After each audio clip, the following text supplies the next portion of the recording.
It still amazes me that we can all see the same video of an incident like this, and yet people will come to very different conclusions. We all see the video. Now, obviously, I'm talking about what happened in Minneapolis. There are multiple angles of the video. It's obvious what happened. It reminds me of some of these other cop-involved shootings where they released the body cam footage, and we're like, oh, okay, now it makes sense.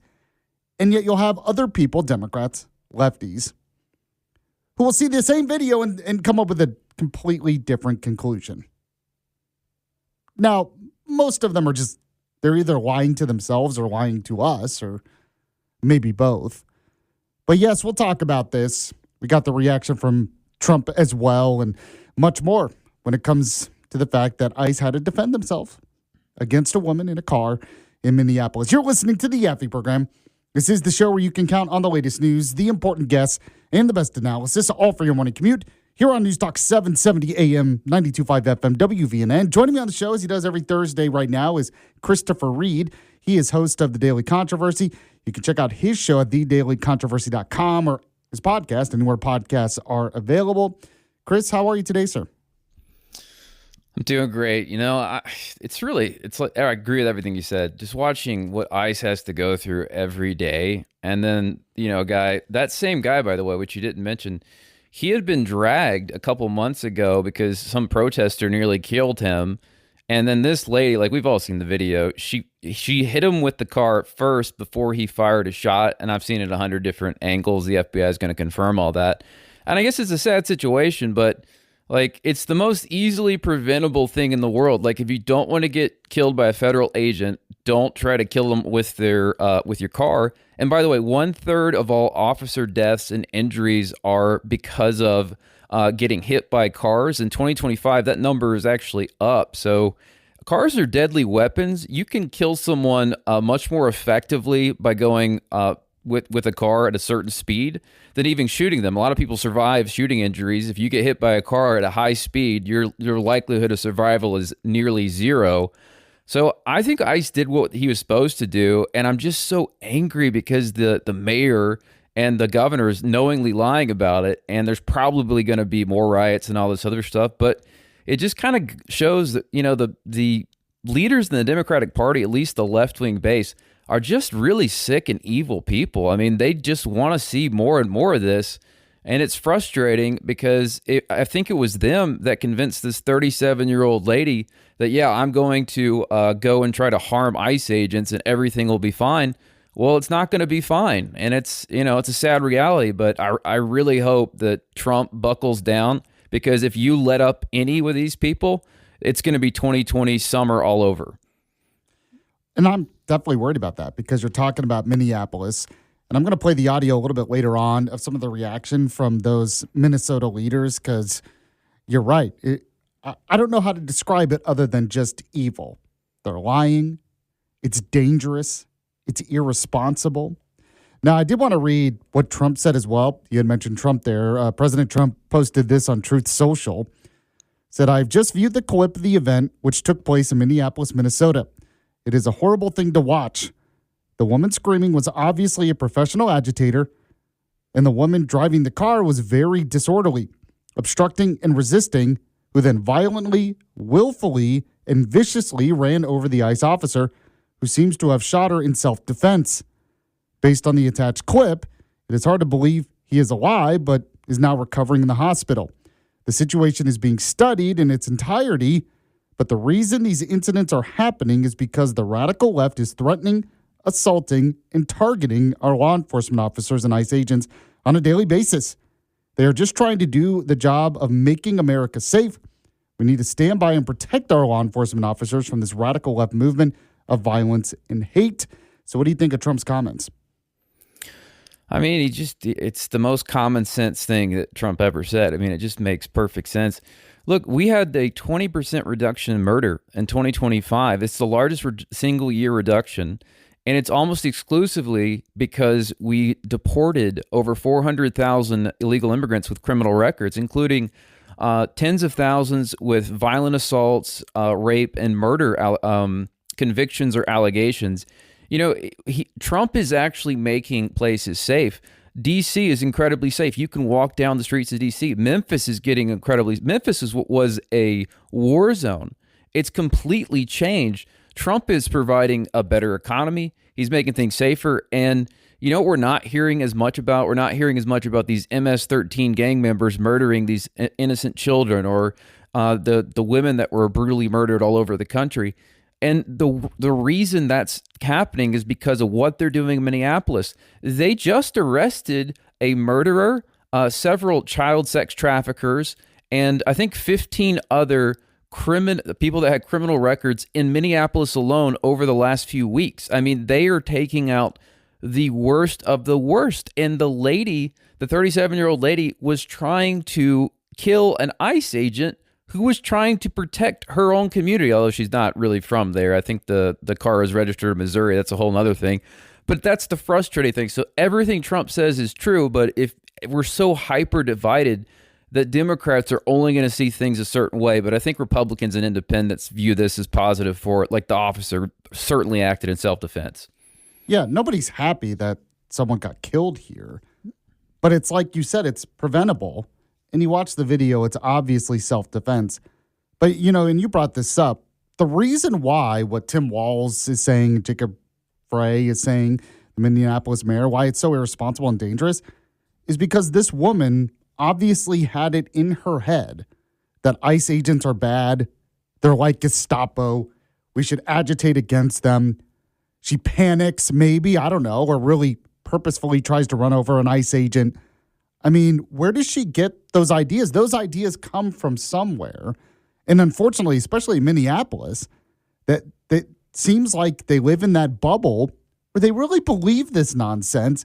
And when you believe that kind of stuff, it has real consequences for the future, right? It has real consequences for people's lives. And now someone is dead, and it didn't have to be that way. Yeah, I mean, they were burning down the country in 2020, the BLM and Antifa activists, and Democrats were, Kamala Harris, she supported a bail fund that got people out of jail who had violently assaulted police officers, violently assaulted children. I mean, people need to understand the Democratic Party now is not what it was in the 90s, right? It's completely gone fringe left radical. The Minnesota Democrat Party is even further to the left than even the National Party. This was 100% preventable. They know their rhetoric is causing a 1,300% increase in violent attacks against ICE. There's an 8,000 increase as far as death threats. Democrats want that, and the reason they want that is because they want chaos. They think chaos will help their voters get to the polls. They don't care if officers die. They certainly don't care about this 37-year-old woman. They were glad she died because, remember, there was that Politico article a few months ago where the activists are saying, we need someone to take a shot for the cause. I mean, Politico's not a conservative outlet, but that was from a Democrat congressman saying these people, these activists are crazy. Well, they got somebody to basically try to kill an ICE officer, and now they can try to make a martyr out of her. But for the Democrats and sort of the radical left, they are not upset that this woman died. This is they're celebrating this because they think they can use it for political gain in the same way they were celebrating the deaths of 25 to 30 people during the BLM riots because they thought that would help them win an election. I mean, the people we're dealing with, at least the fringe left types, they're really sick and they do not care about human life. And there's nothing that they've done recently that would show me anything different. Well, I will say this. As soon as this happened, I predicted, and it came true within minutes, but I predicted that the leaders would blame ICE for merely being there. That they would come out and say, well, if they weren't here, this wouldn't happen. And it's like, that's not who you're blaming. You should just cooperate with law enforcement. The law enforcement's just doing their job. They're just enforcing the law. If you don't like the law, change it. Now, I do want to update people on some of the details here, just in case they've missed some of this. I'm going to read this from Fox News here. It says city leaders have identified the woman killed during an immigration and customs enforcement operation in Minneapolis on Wednesday as Renee Nicole Good, 37. And federal and local officials offered sharply different accounts of the shooting. Now, the fatal shooting occurred during an ICE enforcement operation in South Minneapolis. That's according to the Department of Homeland Security, which said agents were attempting to make arrests when Good tried to use her vehicle as a weapon against officers, prompting a federal agent to fire in self-defense. Good was pronounced dead by being struck by gunfire. The agent involved has been publicly identified, and the incident remains under investigation. But members of Minneapolis City Council confirmed Good's identity in a joint statement Wednesday, calling her a member of our community and demanding that ICE leave the city. Like I said, they said, oh, well, if ICE wasn't there, it wouldn't have happened. It says this morning, an ICE agent shot and killed Renee Nicole Good, a member of our community. The statement said, anyone who kills someone in our city deserves to be arrested, investigated, and prosecuted to the fullest extent of the law. And the council members said they support Minneapolis' immigrant community and accused federal immigration authorities of bringing chaos and violence to the city, vowing to work with state partners to protect residents. What's your reaction to how the Minnesota and the Minneapolis City Council responded here? You know, it's interesting. We talk a lot about the worrying about what China and Russia and Iran are going to do, and those are serious threats. But the truest threat to any strong nation is the rot from within. These people are extremely dangerous. I mean, the mayor, within minutes before even really knowing the facts, he's like, "This is murder. It's all BS." And so did Tim Walz. And that's sort of what they're doing right now. They know it'll cause violence, and that's exactly what they want. They want chaos. They want violence. See, these people don't have a disagreement with us on policy. These people have a disagreement with us on what America fundamentally is and should be. And it's really scary. So, I mean, it doesn't surprise me at all. But you got to remember, people are avidly socialist, and they want to do everything they can to bring about their agenda. And you're a retired lawyer. I mean, just everything you see here, it seems like it's pretty straightforward self-defense by this ICE officer. Oh, yeah. I mean, look, the federal, it's going to go to some sort of federal court, but I would say the chances that this guy is convicted of anything is as close to zero as it can possibly be. So I don't think that's really a serious worry for him, because it's so unbelievably clear. There was just a Supreme Court case on this, and he doesn't have anything to worry about on that, in my opinion, personal opinion. But he still can be sued civilly. I think that's what the big issue is going to be down the road. Christopher Reed, he is a retired lawyer, but also host of The Daily Controversy. You can check out his podcast at thedailycontroversy.com or anywhere podcasts are available. If you want to weigh in, you can. We have our text line, the Yaffee text line, 866-494-9866. I'm going to get to the Alabama bullet points in the next segment. Then at the bottom of the hour, I'll kind of we'll go through a lot of the audio of response on this from Minnesota leaders, but also Kristi Noem and others. You're listening to the Yaffee program. Stay with us. The Yaffee program.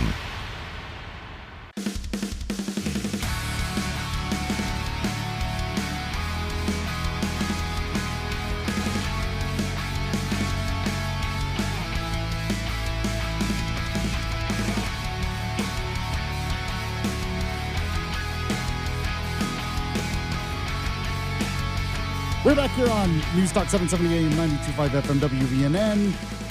Walker, you go ahead and fade down that music pretty quickly here because we got to get to the headlines. Let's do it. We have the Alabama bullet points. Alabama bullet points. Today's headlines from around the Yellowhammer State. Brought to you by Larry's Pistol and Pawn. Number 4 today, Tommy Tuberville doubles down on sending the National Guard to Montgomery. This is after a political stunt by Mayor Reed. So U.S. Senator Tommy Tuberville, candidate for Alabama governor in 2026, doubled down on his willingness to deploy the Alabama National Guard to Montgomery to address persistent and worsening crime if elected. Now, in a recent call with reporters, Tuberville stated that crime in the capital city appears to be escalating, citing recent shootings, and criticized Democrats as being pro-crime, while emphasizing the need for safe streets to attract businesses and support local law enforcement. Now, this reaffirms his earlier comments from 2025. Now, Montgomery Mayor Stephen Reed's response to this, he had put out a fundraising text saying that Tuberville wants to sick the National Guard on the city.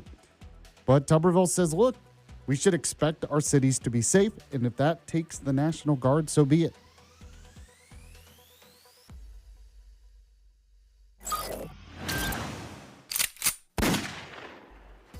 Number 3 today, Wes Allen says he rooted out 186 non-citizens from Alabama voter rolls.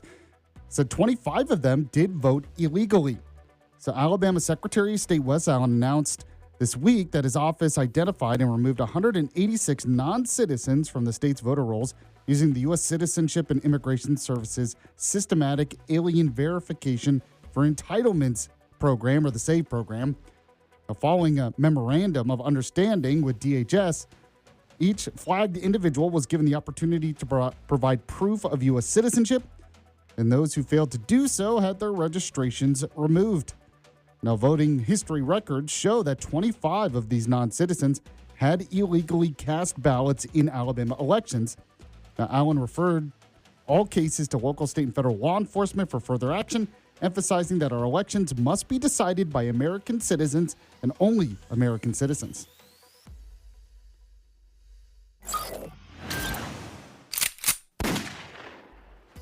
Number 2 today, U.S. Senator Tommy Tuberville warns Venezuelan interim president is as big of a criminal as Maduro. Yeah, that's right. Tuberville, appearing on Newsmax TV's Rob Schmidt Tonight Show, sharply criticized Venezuela's interim president, calling her as big a criminal as ousted leader Nicolas Maduro due to her longstanding role in the regime, including U.S. sanctions for undermining democracy and her ties to the Chavista leadership under both Hugo Chavez and Maduro. Now, Tuberville highlighted how Maduro clung to power despite electoral defeats, bolstered by military control, and vowed that President Trump would ensure free and fair elections in Venezuela in the future, allowing its people to be able to genuinely choose their leader. Now, the comments come amid the dramatic U.S. military capture of Maduro and Rodriguez's controversial swearing in as interim president, as the situation unfolds with ongoing debates over Venezuela's transitional governance.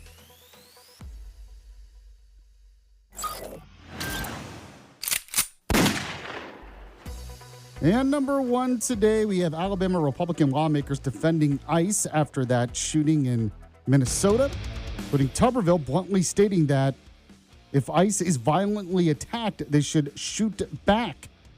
Now, Barry Moore also described the incident as deliberate violence and terrorism, but of course, Democratic Representative Shamari Figurs condemned the shooting as unjustified.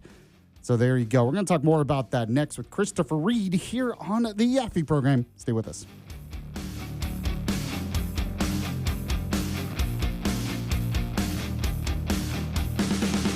It's the Yaffee program on WVNN. Nobody does selling better than Shopify. Shopify is the home of the #1 checkout on the planet. And the not-so-secret secret, with Shop Pay that boosts conversions up to 50%, meaning way less carts go abandoned and way more sales going through. So if you're into growing your business, your commerce platform better be ready to sell wherever your customers are scrolling or strolling. On the web, in your store, in their feed, and everywhere in between. Businesses that sell more, sell on Shopify. Upgrade your business and get the same checkout that Skims uses. Sign up for your $1 per month trial period for 3 months at shopify.com/Westwood1, all lowercase. Go to shopify.com/Westwood1 to upgrade your selling today. Shopify.com/Westwood1.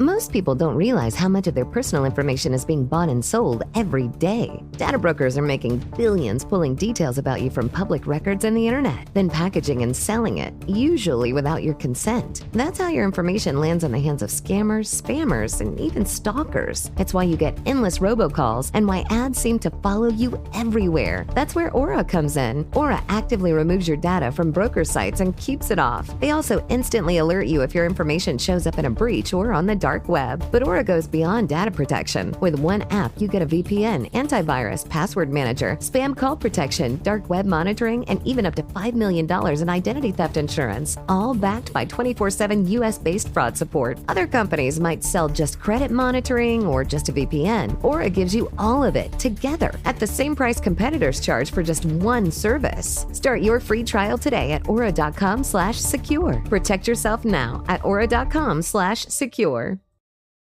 Hey, I'm Chris Van Vliet. This is Insight with Chris Van Vliet. Go behind the scenes and beyond the headlines with people like John Cena. That's where Never Give Up comes from. I wasn't Brock. I wasn't Roman. I wasn't Dwayne. I was last. And the biggest names in pro wrestling and beyond. It's a legitimate interview. This is Insight with Chris Van Vliet! Insight with Chris Van Vliet. Follow and listen on your favorite platform.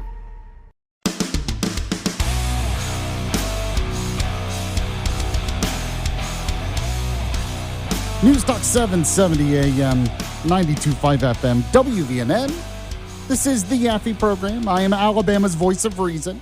Yes, you still need me as your voice of reason for 2026. Also, Huntsville's conservative conscience. And it's Thursday. That means Christopher Reed is joining the show.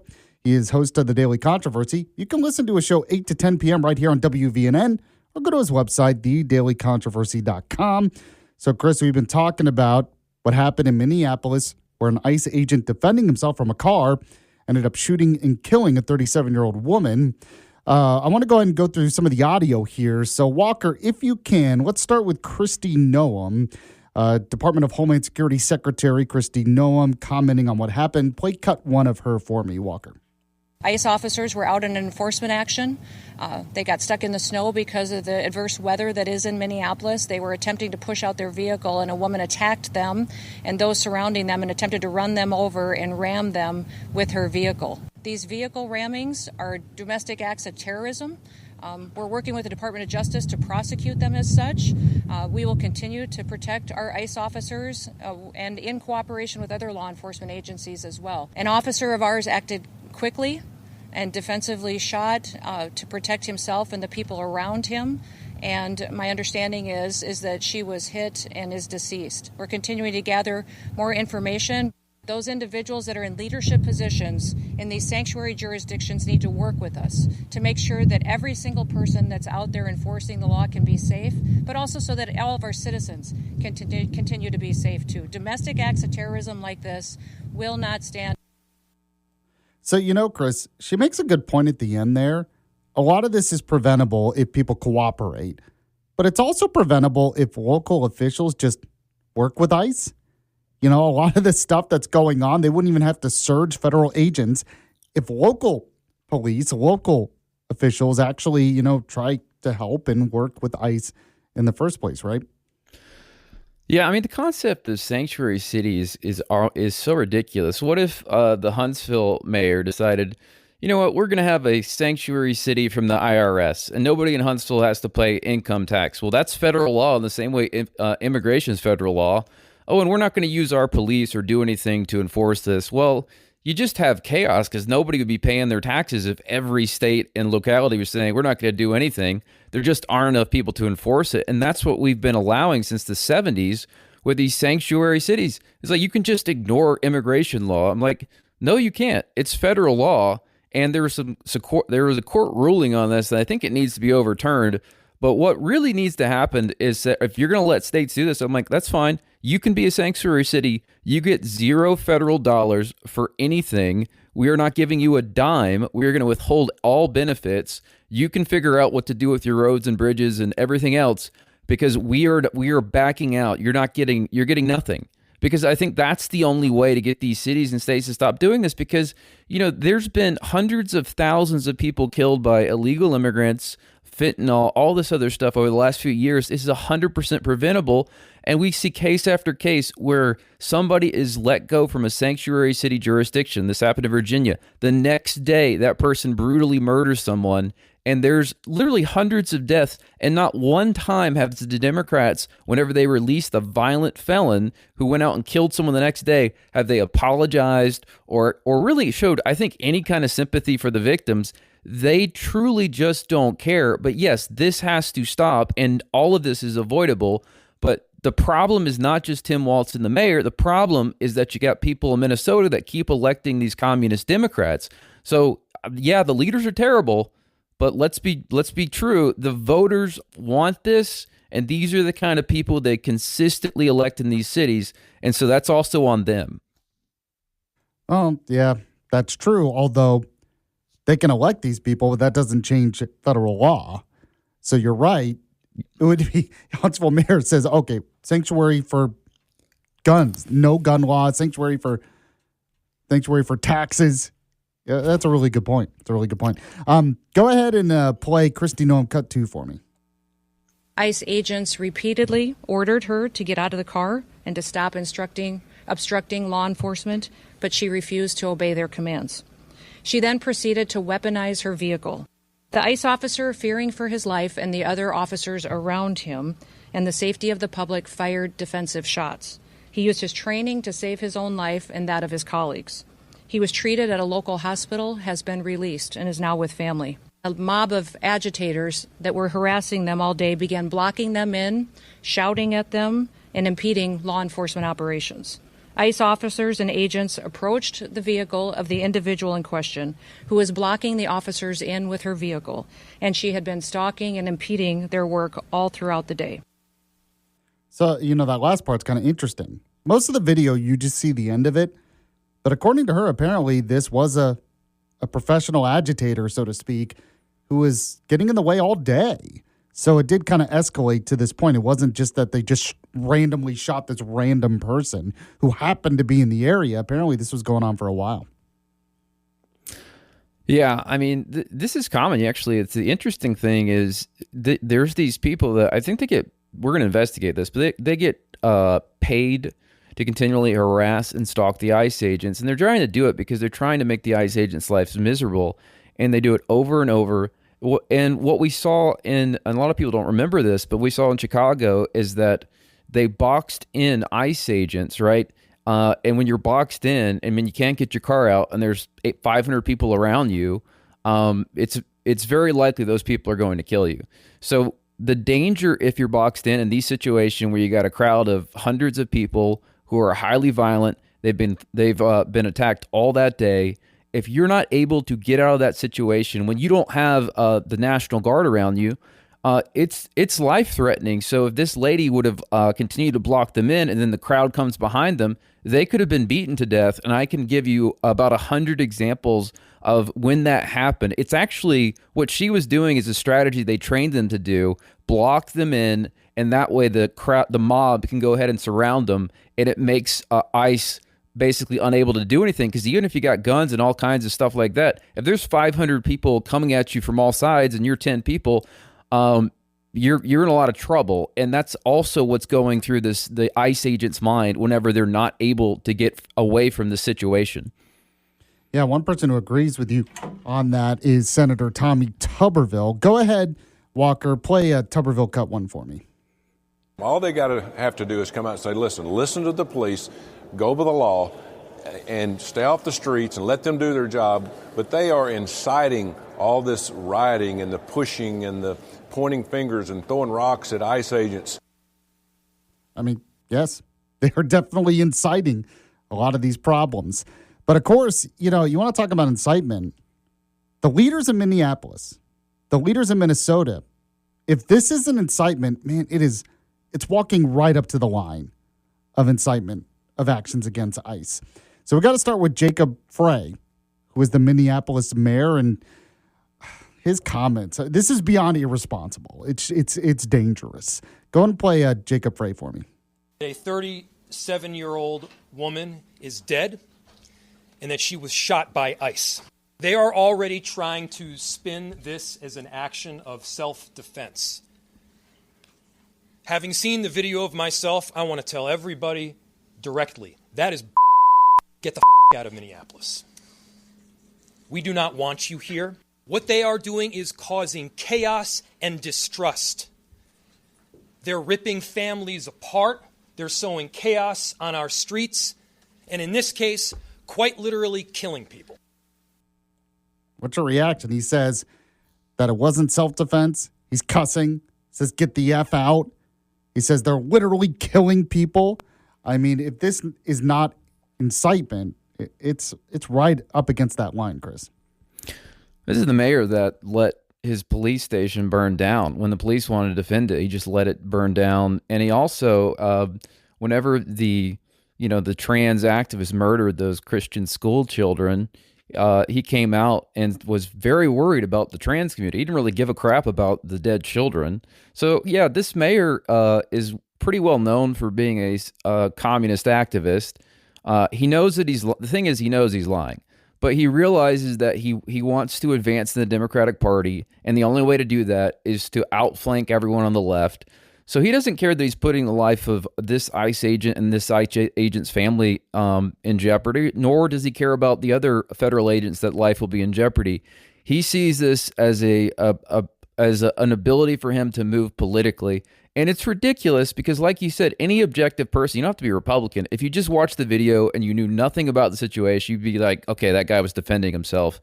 So yeah, I mean, it doesn't surprise me. But at some point, he should be investigated because he's like, you can't incite a riot. And we have to test out what the limit is, because if this guy is knowingly trying to kill federal agents by what he's saying, there needs to be a consequence. So I don't know if these comments by Tim Walz are worse, but they're at least just as bad on this situation. So go ahead if you can, Walker. Play Tim Walz cut one. Feel your anger. I'm angry. Donald Trump and his administration may not care much about Minnesota. That's been pretty evident. But we love this state. We won't let them tear us apart. We'll not turn against each other. We do not need any further help from the federal government. To Donald Trump and Kristi Noem, you've done enough. If you're in Portland or you're in LA or you're in Chicago or you're wherever they're coming next, stand with us. Stand with us against this. This was so preventable. So he's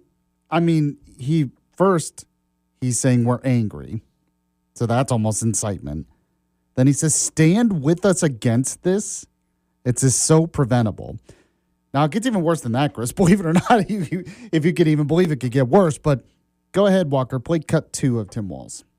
I don't quite know how to respond to the question other than my primary responsibility as governor is the protection of the people of Minnesota. And you can be assured, whether it's the State Patrol or whether it's the National Guard, their deployment is there to protect Minnesotans from whatever it is. If it's an act of nature, if it's a global pandemic, or in this case, if it is a rogue federal agent. I don't know at this time, and I want to be very careful. So he basically suggests there that maybe he would have to use the National Guard to protect the people of Minnesota from ICE agents. Like, is this civil war? What is this? Now, I don't think that would ever happen, but what do you think? Yeah, National Guard, that's the federal government, right? Like, first, they could be federalized immediately. Second, Trump has automatic ability through the Insurrection Act to deploy them anywhere he wants, and that's not reviewable by an Article 3 court. He hasn't done it yet, but that would be outside the purview of any federal judge. So, I mean, if he wants a civil war, I don't think it's going to come to that, but he's going to lose because Trump's a different man than he was in 2020. He left a lot of this to the states back then. Trump learned his lesson. He's not going to do it again. So I think that Trump has got this under control, but he did say he doesn't need any more federal government help. If I was Trump, I'd say, great, we're cutting off all federal funds to the state of Minnesota. You guys said you don't want it. Well, you're getting what you wish for. I would start with that. I would use his words against them and said, federal aid for your entire state is on pause because your governor requested it. Christopher Reed is host of the Daily Controversy. When we get back, we got to talk about some of the crazy comments that have surfaced from this woman who was killed. That just proves she was a radical left-wing agitator. So we'll get to that more next on the Yaffee program. Stay with us. You're listening to Yaffee on WVNN.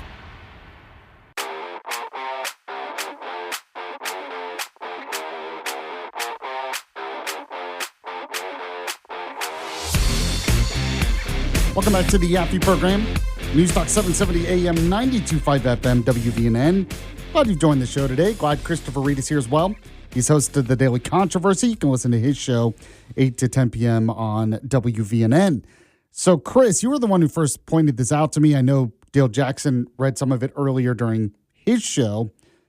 But apparently this woman, Renee Good, was impeding ICE.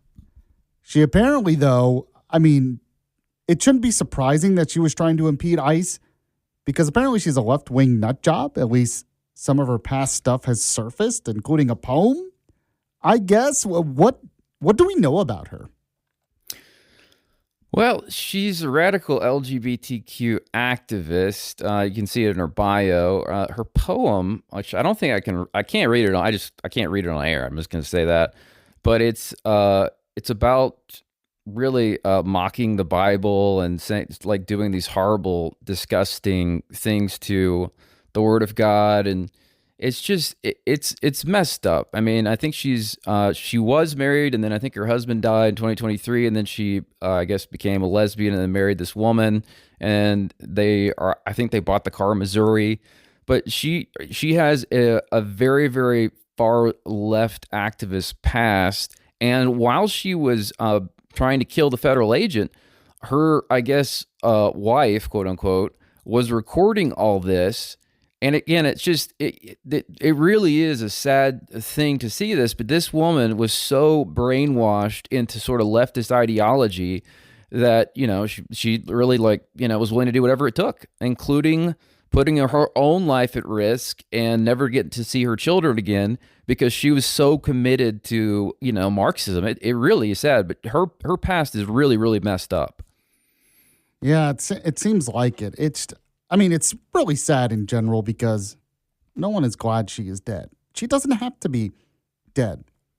It's not hard to cooperate with law enforcement. One, don't get in their way in the first place.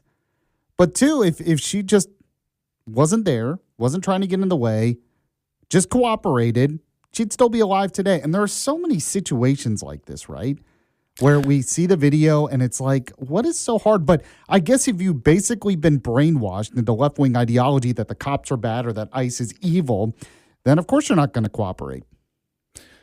No, they've been trained not to cooperate. But, I kind of look at it this way. Of course, no one's glad she's dead. It's a tragedy. But she was trying to kill the ICE agent. And I think people need to ask themselves, if he hadn't reacted quickly and fired shots, we don't know whether he would be the one that we'd be burying in a few days or whether his family wouldn't have a father. So, if I have to choose between a violent left-wing domestic terrorist or, an ICE officer who's a family man who pays his taxes and does the right thing, I'm going to pick the ICE agent. And that's exactly what the ICE agent was doing. He had no other choice. He was protecting him and his colleague. He did not want to discharge his weapon. He obviously didn't do it lightly because he didn't do it last time he was dragged. This is a guy that felt he had no other options, but he didn't want his kids and his wife to, basically grow up without him.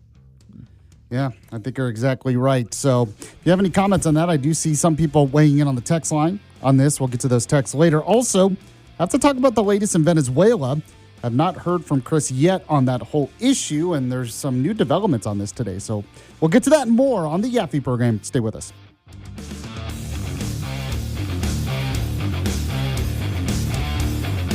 The Yaffee program.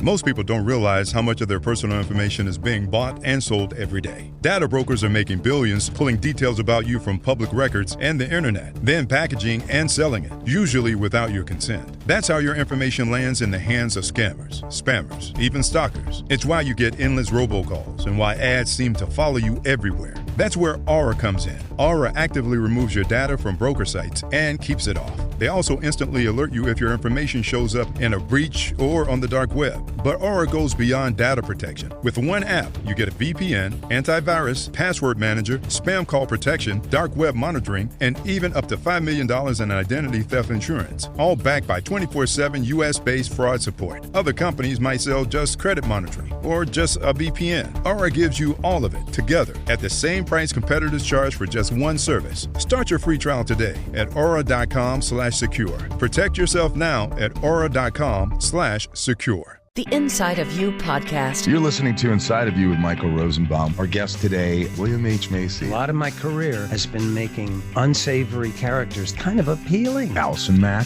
is here. There was this complete decomposition of my identity and this moment of like, who am I? Let's get inside of Ron Perlman. Do you still love acting? I'm obsessed with getting better at it. My heroes are in a state of flow. Just this moment of humanity. The Inside of You podcast. Follow and listen on your favorite platform.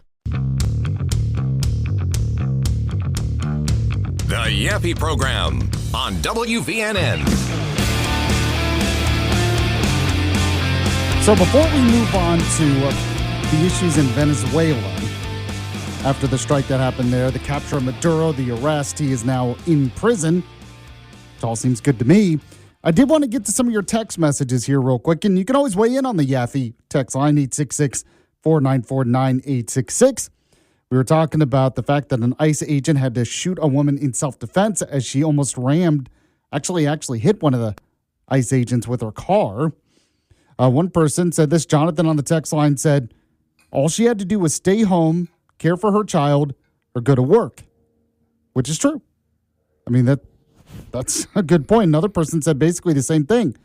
All she had to do was stay home and pet her cat, and yes, never mind, I'm not going to finish that one. Another person said, we ought to save his own life. These sanctuary cities, no-fly zones, it's controlled by the federal government. You don't get any flights if you don't cooperate it. So it says maybe cancel flights to force them to change. I don't know. Kenny weighed in as well, said, like it or not, constitutional or not, the federal government's authority over the states was absolutely placed in precedent in 1865, especially with the passage of the 13th, 14th, and 15th Amendments to the Constitution. This was reinforced in the 1960s.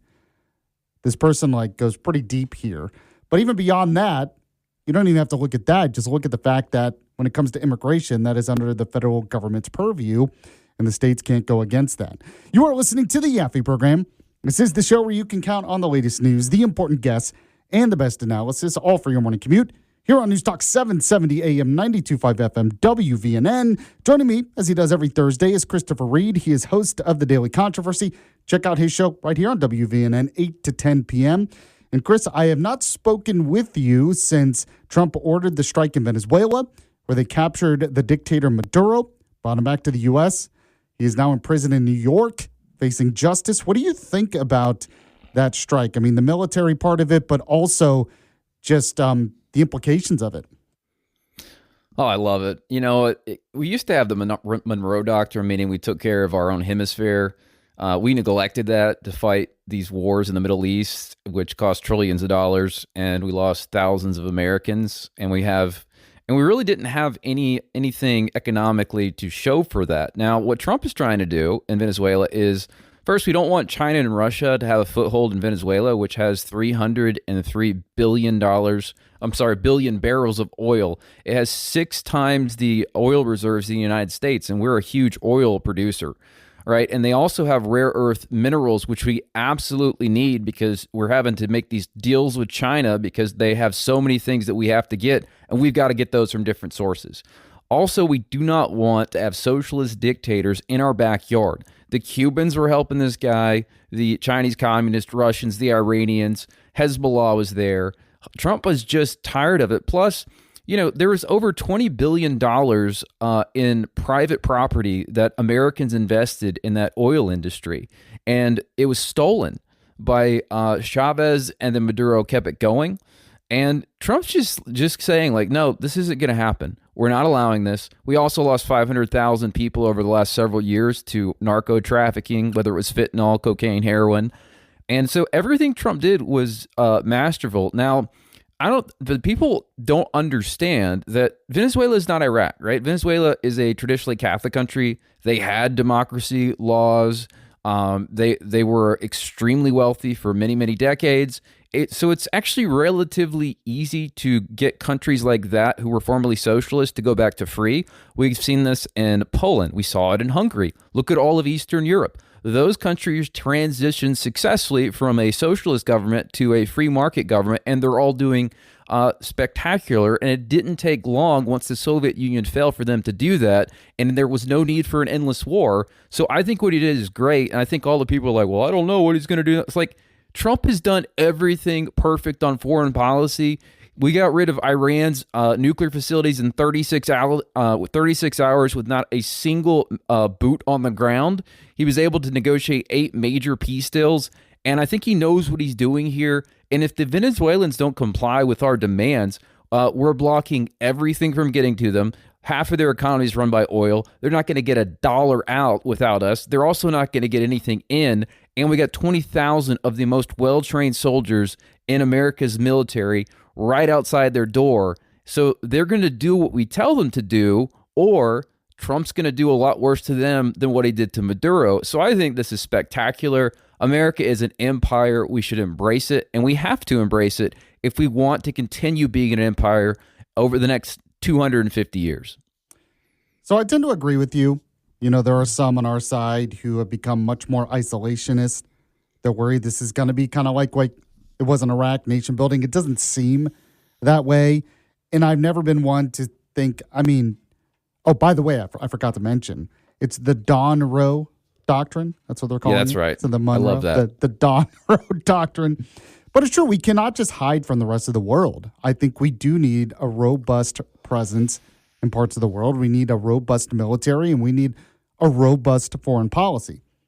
I will say this, though. My one criticism of Trump was some of the communication after the fact. Usually when you have a criticism of Trump, it's his mouth. And when he came out and said, we're going to run Venezuela, or the people behind me are going to run Venezuela, there was a lot of confusion. Now, it seems like it's kind of what you said, that basically we're going to pressure the current government, the new vice president, to do what we want. That it's not necessarily, there's talk about a transition too. I don't exactly know how that's going to work, but it seems like for now, the dictatorship is still going on under the vice president, but we have a lot more leverage, a lot more pressure on her to kind of at least make some changes that we want. Would you agree with that? Oh, yeah. I think she issued an order to arrest one of the deputy ministers of defense in that country. They've already agreed to that, they're going to sell that basically we're going to have full control over their oil. There's really not much they can do.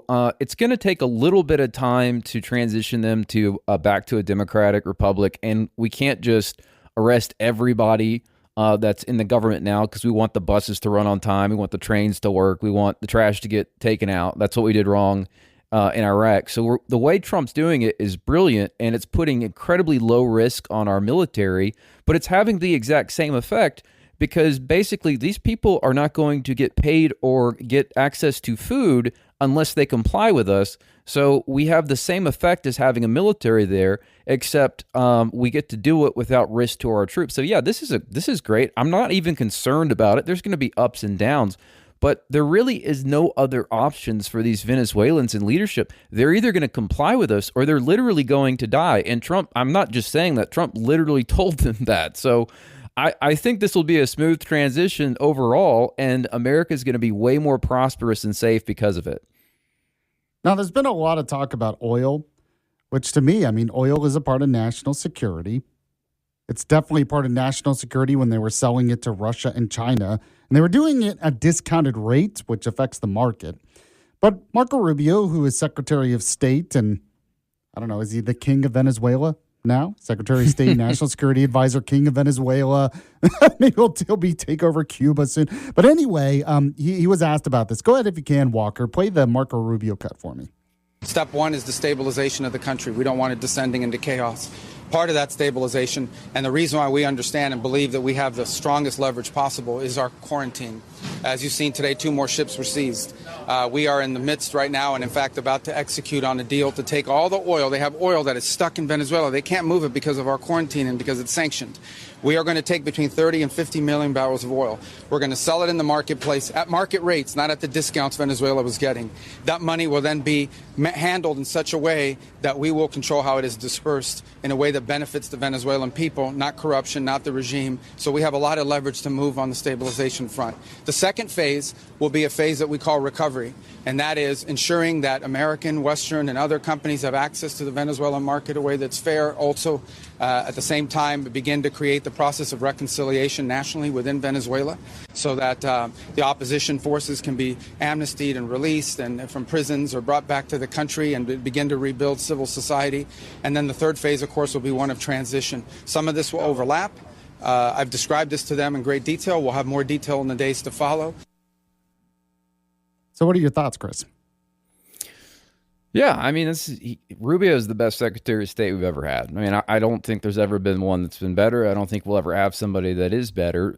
So the plan is very likely to succeed. And honestly, we're going to see, and I'm going to say this for sure, Cuba's going to fall within a few months because they don't have any oil out without Venezuela, and they can't run their economy, and they certainly can't run their military without it. So this is sort of just the beginning of freedom being back on the march throughout our hemisphere, and it's very important that we do it. And we saw what happened to El Salvador and Argentina.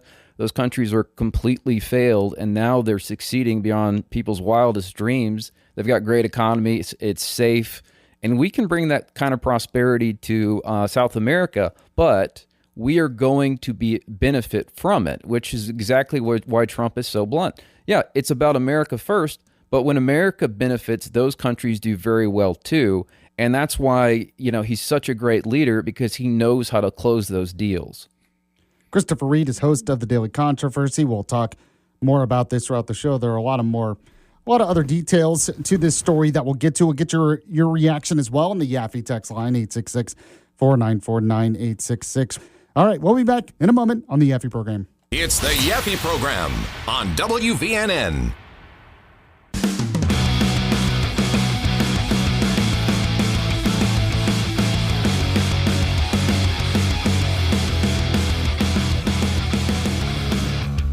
News Talk 770 AM, 92.5 FM, WVNN, making radio great again in 2026. That's what we're trying to do here, bringing on the golden age of radio. Appreciate you listening to the show. If you miss any of the show live, by the way, the podcast is up anywhere podcasts are available. Joining me, because it's Thursday, is Christopher Reed. He's host of The Daily Controversy. Chris, I want to get your reaction to what U.S. Senator Katie Britt said when it comes to the capture of Maduro in Venezuela. Walker, go ahead if you can. Play the Katie Britt cut I sent you. Number one, Democrats said that the Venezuelan people, like we know, have obviously been paying a dear price under Maduro. Additionally, you saw Joe Biden come out in January of last year, elevating the bounty on Maduro's head to $25 million. So clearly, if you have a bounty on someone's head, then what you're saying is we want that person gone, and we want that person to be held. We want justice to be served. And so I think it is just really rich that you have Democrats out there that are now saying that the very things that they said needed to happen, once they've happened, without no American lives being lost. And we have not put boots on the ground in a ways that you've seen other administrations do in previous spaces, that they now all of a sudden are against this. But the Venezuelan people are rejoicing. They are literally thanking Donald Trump and this administration for giving them their opportunity back, giving them an opportunity for prosperity, for freedom. There are so many people that have said, we're going to move back now. We want to be a part. We love our nation, and we want to be a part of building it back up in the way that it needs to be. So I think it's an exciting day all the way around. So she mentions a couple of things there, talks about the people of Venezuela celebrating and Venezuelans around the world celebrating, but also talks about how the Democrats are against it. Now, the Democrats are saying that it was illegal, that Trump didn't have proper authorization under Congress to do it, and some of them are saying it's reckless, which, she makes a good point. It was under the Biden administration that they put a bounty on Maduro's head, so I guess they didn't mean it when he did that? Yeah, I mean, look, no matter what Trump does, it doesn't matter. He could cure cancer, he could save 1,000 puppies from trees, or whatever it is. They're going to be against it because if Trump does it and it's obviously good, they have to say it's bad because they're so invested in this, orange man bad, orange man Hitler. This guy is destroying democracy. So if he frees a country from a communist dictator, a dictator who killed hundreds of thousands of his own people, including tens of thousands of Americans through drug trafficking, and if that country thrives and American business grows and the gas prices go down, well, they can't say, well, I guess we were wrong. Trump's actually a really good president. He's actually doing more than we ever could to help the economy and protect the country. They can't say that. And their base wants them to, quote, fight harder. So there's not a political way for the Democrats to ever give Trump credit, even though privately a lot of them probably are aware of it. But no, it's not going to matter how much good Trump does, even if it's subjectively good. the Democrats will never change because virtually all of the Democrats that were reasonable and common sense types have already become independents or Republicans by now. So what's left of the Democrat Party is the most crazy left-wing base that you can even imagine. So no, and those people don't want to hear any Democrat politicians say any good thing about Trump. But it is ridiculous, and they look stupid. I just don't think they care. Okay. I mean, I tend to agree with you on that. Now, Tuberville, our other U.S. Senator in Alabama, had some comments as well. Walker, go and play Tuberville Cut 2 for me. No, she's as big a criminal as Maduro. So at the end of the day, President Trump knows it's got to be cleaned up.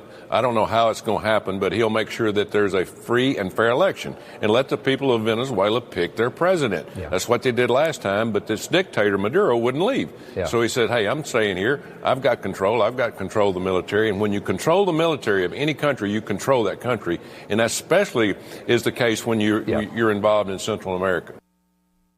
So what do you think about that? He says, we are going to guarantee free and fair elections eventually in Venezuela. Do you think that's going to happen, or are we just going to kind of control the current dictatorship? I mean, still some things up in the air.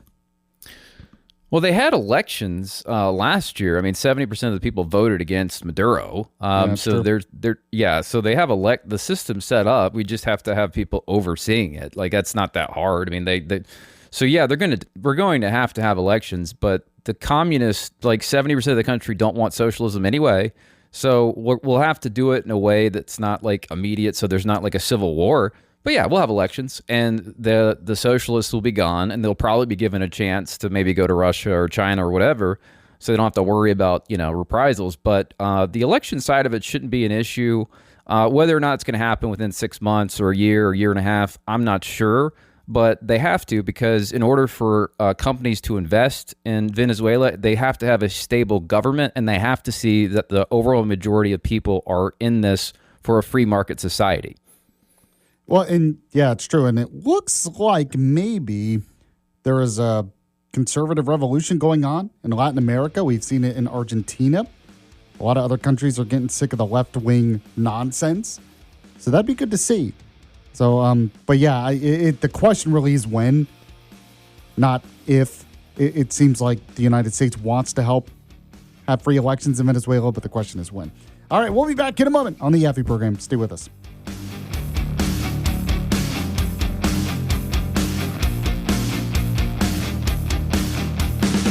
You're listening to Yaffee on WVNN.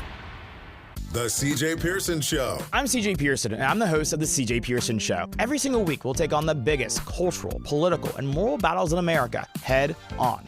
No spin, no filters, and no apologies. We'll break down the biggest stories shaping our culture from a Gen Z perspective that refuses to be managed, muted, or manipulated. Bold truth, real conviction, zero permission. This isn't punditry, it's a generational takeover. This is The CJ Pearson Show. The CJ Pearson Show. Follow and listen on your favorite platform.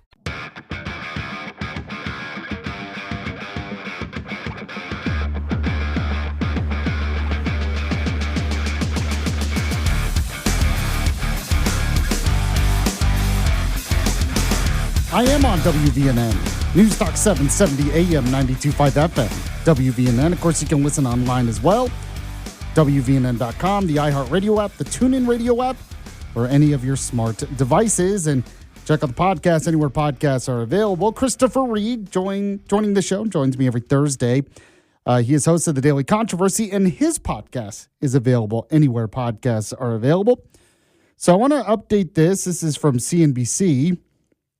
Says Secretary of State Marco Rubio said Wednesday that he will meet with officials from Denmark next week about Greenland. Rubio's comments on Capitol Hill came as the Trump administration has amped up rhetoric about taking over Greenland, which is a self-governing territory of Denmark. He was asked why the administration had not accepted Denmark's request for a discussion about the island. He said, I'll be meeting with them next week. Now, Rubio was asked by a reporter if he would withdraw the option of using the U.S. military to take over Greenland. He said, I'm not here to talk about Denmark or military intervention. We'll have conversations with them then, but I'm not adding things further. So Trump, Stephen Miller, J.D. Vance, they haven't ruled out military action to take Greenland.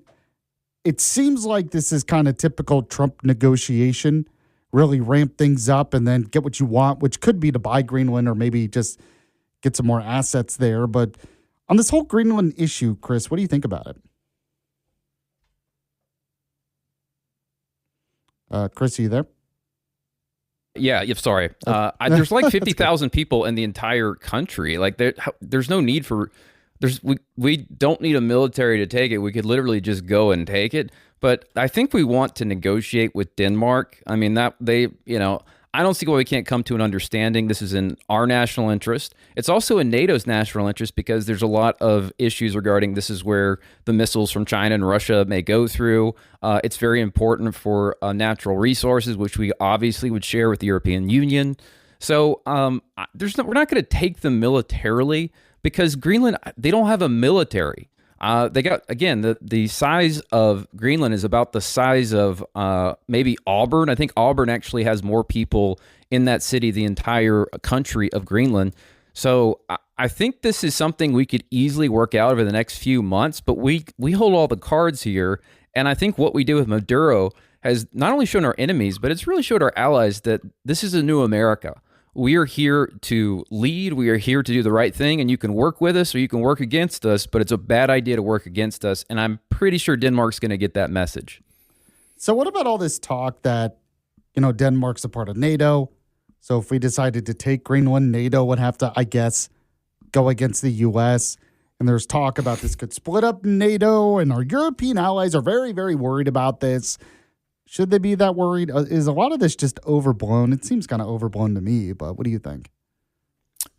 Yeah, since we account for about 80% of the actual defense of NATO at this time, like actual defense, and more than 50% of the money, it's not going to split up NATO. There is no NATO without the United States. I mean, they know that. That's why they agreed to increase their spending significantly over the next several years.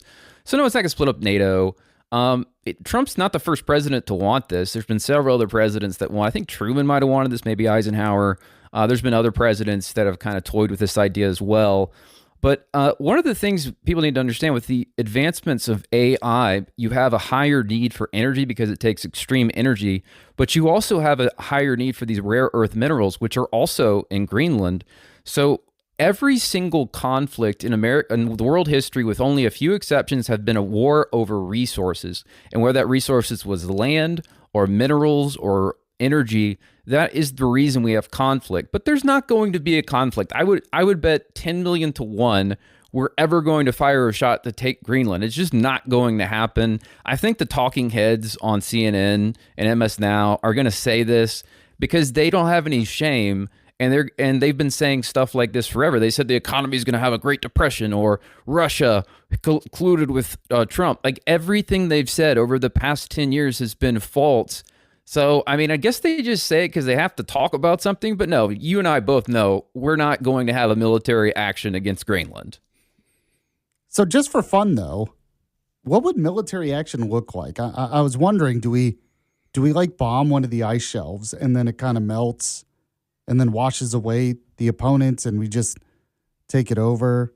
Is it like a sea to land invasion? Do we just drop paratroopers? I mean, what would that look like? I mean, I don't know. The military is capable of a lot. Well, I'm actually pretty sure there's not even a scenario that the like. Here's how it would work: we would send our military boat to land in Greenland, and then we'd inform people, "Hey, you're ours now." That's how it would go. We plant the flag. Yeah, they're not, I don't even think they have guns there. I mean, maybe they do, but I mean, look, you got our Navy vessels, you got air power. We already have like a base there, so it would be us going up to whatever their government structure is and say, "Hey guys, we appreciate everything. This is ours now. Anyway, we'll see you, and please leave everything as it is." And then they would just do it. Because what else are they going to do? We're the greatest military empire on earth, and they got 50,000 people that are largely fishermen. So I'm pretty sure it would go down in that way. All right, I'm speaking with Christopher Reed, host of the Daily Controversy. We just show up and we say, "Here's the flag," and we say, "This is ours. What are you going to do about it?" I don't think that's what would happen either, but I thought that was pretty funny. Earlier on, Chris, you were talking about how you think maybe the next domino to fall after Venezuela is Cuba. But there's a lot going on in Iran, and I want to get your take on it. First, let me update people. And this is kind of breaking as of today, too. According to the Washington Post here, it says Iranian protests and strikes escalate as the state struggles to contain them. The security forces have repeatedly responded with violence, including killing protesters, raiding hospitals, and arresting thousands. That's according to rights groups, but it's not working as well as it has in the past. So it says the Iranian government is struggling to contain protests that began last month with merchants in Tehran that have now exploded into mass demonstrations and extended strikes in cities and towns across the country. It says here, security forces have responded with violence, killing protesters. The Center for Human Rights in Iran said Tuesday that 6 children have been killed by security forces. Some videos shared online have shown the security forces at times overwhelmed by the size of the gatherings. And despite the repression and official announcements of modest economic changes, including monthly payments worth $7 to households for purchasing basic food items, the protests appear to be gaining momentum. Now, I guess a part of that is they had a water crisis there. You had the military options that took out a lot of Iranian military, and then, of course, our strike against the Iranian nuclear facility.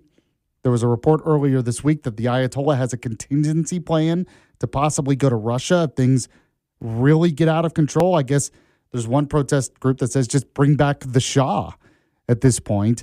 And I know Trump had weighed in and said, we're watching, and told Iranian officials not to hurt innocent protesters. What do you think about all this? I mean, no doubt the strike in Venezuela was kind of a message to Iran too, wasn't it? Yeah, I mean, this is the closest they've ever been in 47 years to an actual overthrow of the Ayatollah, who experts are saying he's considering going to, I think, Russia, because it is unstable. Yeah, there's been, I think, 40 plus people being killed in the streets. Thousands are being put in prisons. The problem is, like I said, Iran has tens of millions of people there, and then there's a protest, major ones, in over 100 different cities. Even with great repression and everything like that, if the protest can get to such a point where if you got 8,000 people storming at you, even if you got 50 people with machine guns, if they keep coming at you, you're eventually going to lose, right? I mean, that has happened in communist countries. That would happen here, but I think Trump is willing to do things that obviously Obama wasn't. We remember in 2009, there was a Green Revolution where they were almost overthrown. If we would have just given a signal of support, maybe had some covert assets on the ground, they could have overthrown the Ayatollah, but Obama didn't want to do that because it's like, oh, it'll cause instability. I'm like, oh, yeah, because Iran's not causing that now. So I really think they believe they have a real shot here. It isn't going to be easy. But I know America can provide a lot of covert assets there, and we can also provide a military equipment. I know Israel's probably also invested in overthrowing the Ayatollah. So I do think this has a real chance, and I think with the overthrow of Maduro, the Ayatollah got the message that, hey, you're 88 minutes away from being taken away. And we wouldn't take him away. He would be, sent to Allah, because that guy has murdered literally hundreds of thousands of people. So yeah, I don't really see us doing anything like the Venezuela thing. But because Iran doesn't know that, they're living in fear right now. Okay, so does that mean you think it could topple pretty soon? I think it has a better than 50% chance of toppling before the end of the year. I think it's not 100, but I think it's probably better than 50-50. Yeah, I think it could topple within a month, but there's a lot of factors. And again, it just some of that depends on how much Russia and China really want to get involved. They didn't really protect them at all during the Israeli strikes or when we went after them. They've already showed their equipment's pretty weak whenever we did that in Venezuela. So they could try to get more involved, but I think right now they would avoid it because it looks to me like they have subpar equipment and it would embarrass them on the world stage, and they don't want that to happen again after what happened in Venezuela. I mean, you predicted that Maduro would be out. I don't think you predicted it quite like it happened, but you said he would probably be gone sooner than later. So I wanted to get your take on Iran. I think you're right, maybe better than 50% chance. What happens next, though? Because there seems to be two competing factions. There's one faction that wants like a real democracy. But there is talk about just bringing back the Shah. Now, the Shah, the original Shah is not there anymore, but I forget, one of the family members of the Shah has talked about bringing back that dynasty at least. I mean, what would happen next? Yeah, that's the best option because remember, Western democracies, constitutional republics, they've never worked and will never work in Islamic systems. They just can't. So Saudi Arabia has a monarchy that works fairly well. The people there are relatively wealthy. UAE has a monarchy, and they do have some democratic freedoms, right? So that's really the best option, a monarchy. And the reason, like, he was not as bad as history books paint him as. I mean, he was the people he repressed were the radical Islamists who were trying to blow up the country, and he might have been kind of hard in the way that he went after him, sure, but you kind of have to be. I mean, I understand. So yes, that would be the best option because again, Islam, there's no possibility Islamic countries are going to work that way, but they can work under a monarchy, that kind of structure, and they can have democratic freedoms. But they're not going to be like our system, and they're just that can't exist. That will never exist. That's an interesting point. You know, this doesn't seem to work, and they have some familiarity with the Shah. I mean, it's been 50 years since then, but still, I mean, in terms of the history of Iran, there might be some support there. Christopher Reed is host of the Daily Controversy. You can listen to his show 8 to 10 p.m. on WVNN. When we get back, he's going to tell us a story maybe we missed today. You're listening to the Yaffee program. Stay with us. The Yaffee program.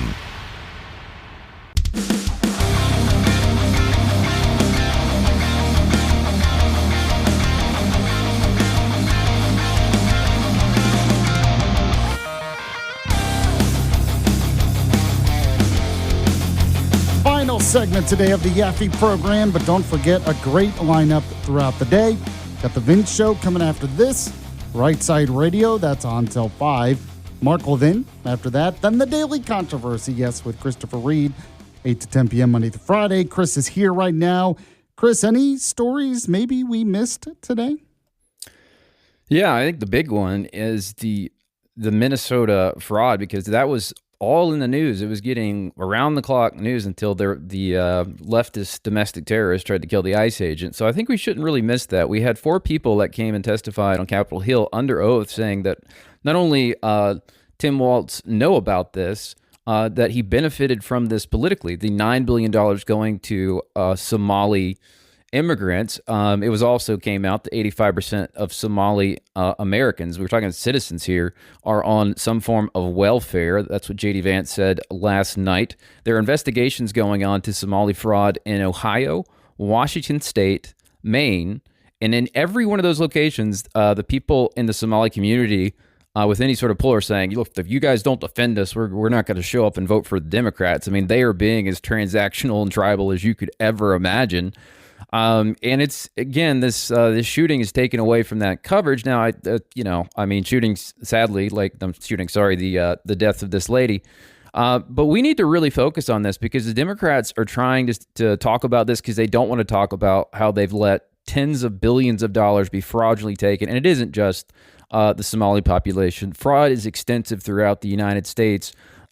We have to do something. Elon Musk estimates it's somewhere around 10% of our budget, which is around $700 billion. I would be shocked if it was not even higher than that. So that needs to be the rallying cry because people, look, they're talking about affordability, but the reason things are unaffordable to people is because we have so much waste in the system. For every 10% increase in SNAP benefits, that's a 2% increase in grocery cost. Biden increased SNAP by 100%, meaning that's around a 15 to 20% increase in grocery bills. And that's why things are so unaffordable. Plus, if people didn't have to give so much of their money in taxes, so the Somalians could live lavish lives of luxury or send it back to terrorist groups, they'd be able to spend a little bit more on rent and food and things for their kids. So I think we can't lose sight of this. This is actually the biggest story. And I think Democrats hope to use this lady's death as a means to which they don't have accountability, and we can't let them do that. But what are your thoughts? So what do you think happens with Tim Walz? So he's already said he's not running for governor again. He blamed, the looking into the fraud. Now he says, it's a witch hunt, and he said it's just a distraction. But do you think it's possible that Tim Walz knew about this? And if he did, is he going to go to jail? Or is it just that he kind of looked the other way. He wasn't a participant in any of this, but maybe he just looked the other way. It was incompetence. Or do you think there's a good chance maybe he goes to jail over this? I mean, I think he morally is definitely responsible. Whether or not he's criminally responsible, they can look into it. But I mean, if it's true that hundreds of people approached him or wrote him letters or asked the people under him, told him there was massive fraud, and they were told time and time and time again that no, don't investigate, don't do anything. At some point, it goes beyond gross negligence or malfeasance, and it becomes conspiracy to commit the crime. Now, that's going to be up for a court to determine, but there's no doubt in my mind that he knew this was happening. He wanted it to happen. He knew it would help the Democrats politically, and he thought, like, heck, if they're stealing from the federal government, they're spending most of the money in the local economy, so everybody wins. And, so I think that him and Keith Ellison, Ellison is the AG. He got caught on like a month before people were arrested for the Feeding the Future fraud, saying, I'm going to do everything we can to get these investigators to back off. And then they supported his campaign to like $20,000. And then a month later, the people he was in a meeting with were all arrested and later convicted of fraud of $250 million. So, yeah, there's a lot here. And I think a competent prosecutor could find these people accountable. And the Democrats, in their minds, might say, well, sometimes they're willing to let a small fish go if it helps the Democrat Party in bigger elections. So, yeah, I could see Tim Walz going to jail if they can prove this. And I could see the Democrat Party pinning all the blame on him so that they don't have to answer for what they've been doing themselves for the last 10 years in that state. Use him as the scapegoat. That's interesting. Yeah, he definitely knew what was going on, but yeah, they'd rather give him to the wolves than lose the state to Republicans. What about Ilhan Omar? I think we need to do it. She just has to leave this. I mean, I don't know what we're gonna do. She probably was. She needs to go. I know that's true. Yeah. That's how it should be for sure. Okay. Christopher Reed, host of the Daily Controversy. You can hear more of his stuff tonight, 8 to 10 p.m. on WVNN. Appreciate it, Chris. Appreciate all of you for listening. Check out the podcast if you missed the show live, and I'll be back tomorrow, same time. See you then. It's the Yaffee Program on WVNN. Get ready for The Rush with Max Crosby. If it was going to happen, why not this year? All-pro defensive end Max Crosby takes you beyond the field with exclusive insights. I love when people sleep, uncertain people, because you just know they're going to make everyone look stupid. Moments everyone's talking about. Hit 5 in a row, brother. We're going to the Pro Bowl again. Come on, baby! Been through a lot, and we're just getting rolling. The Rush. It's a roller coaster of emotions. Follow and listen on your favorite platform.